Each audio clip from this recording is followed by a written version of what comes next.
Hey guys, welcome to Healthy TV, episode number 41. And on today's show, I'm going to go through 3 of my favorite summer dips.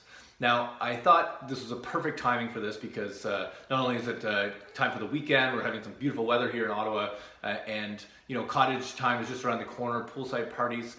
And I know one of the favorite things for me anyway to bring to a party is dips.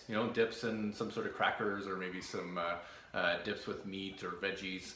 And it's super versatile, and so I've actually become kind of known amongst my friends to have some really great dips, things that they actually ask for over and over again. And so I thought, why don't I share that with you guys, and maybe you can use them, and I give you full permission to claim them as your own. And I chose these 3 ones particularly because they're super easy, okay, and they're really easy to prepare. They take very little time, and they're super versatile, so you can actually utilize them in different ways. So I'll give you some ideas at the end of how you can actually use them, but for now, let's jump right in to my 3 favorite dips. All right, so you can see a very simple recipe. All you need is a blender. I'm using a Vitamix, but any blender will do. Start off with the can of tomatoes, diced tomatoes, no salt added, organic if you can find it. And then these fresh tomatoes, I really like the fresh tomato taste. Changes the texture a little bit too. So yeah, just chop those up and add them to the blender. This is actually one of the easiest recipes I use to just have something simple to snack on, usually at the end of the day. Salt to flavor, so that usually I think it's probably about a teaspoon of salt for this recipe, and then about a third of this that small onion, or if it's a larger onion, about a quarter. Get rid of the peels and chuck that in the blender as well, and then we're going to finish off with just some garlic, so usually about half a clove of garlic. Don't want to have too much, don't want to overpower it. If you do like, I'm a fan of garlic, so that's actually a reasonable amount. And I blend it up so that it's nice and smooth. You get a nice color, and then just with some chips of your choice.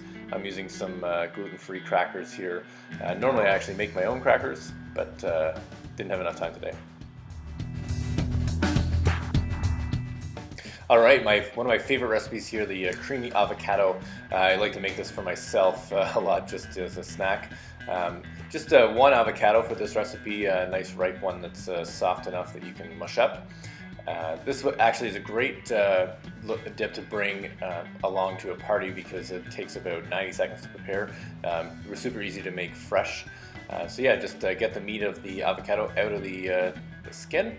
I always save the pit because that's actually a great way to, it's a natural antioxidant, so it'll keep the avocado from actually going brown. So I'll show you at the end. About 150 grams, 200 grams of the goat cheese.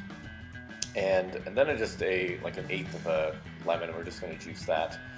And that'll just add a little bit of a zest. And then just some salt to finish up. Pepper.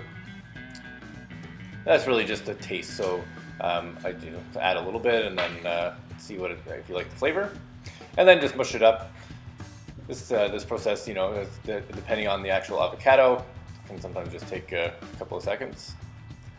And then I usually just like to serve this with some veggies. It can be, it goes great with crackers. It can go great with a charcuterie. It's actually awesome on a salad. So lots of versatility in this dip. You can use it as a dressing. Yeah, just add the pit back in, and that'll just help a little bit in terms of avoiding the oxidization. Serve with some veggies. All right, continuing with the goat cheese theme, the whipped cranberry. Now, I always I love this one. It goes great with some smoked meat, so that's what I'll pair this with. Now, I use a full thing of goat cheese, so about 300 grams of goat cheese, and there's about 3/4 of a cup of cranberries in there. Depending on how much you like cranberries, you can add more or add less.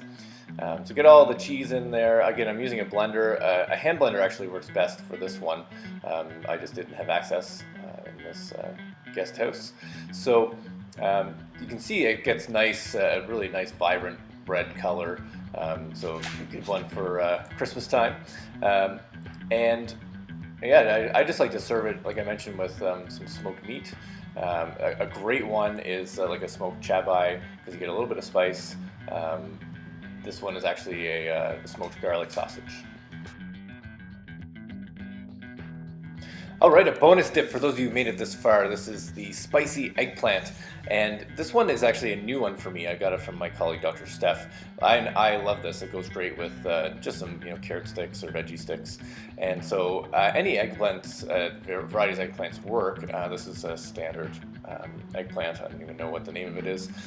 Just brush it with some olive oil, and then I use a spice mix here. I have salt, pepper, curry, cumin, and chili powder in there, and a bit of oregano as well. But I think you can just kind of choose your own adventure. You put it in the oven, bake it for 45 minutes at 400 degrees. That's in a convection oven. And you can see when it comes out, it's like really soft, nice kind of char to the very top. So the nice roasting to the spices themselves.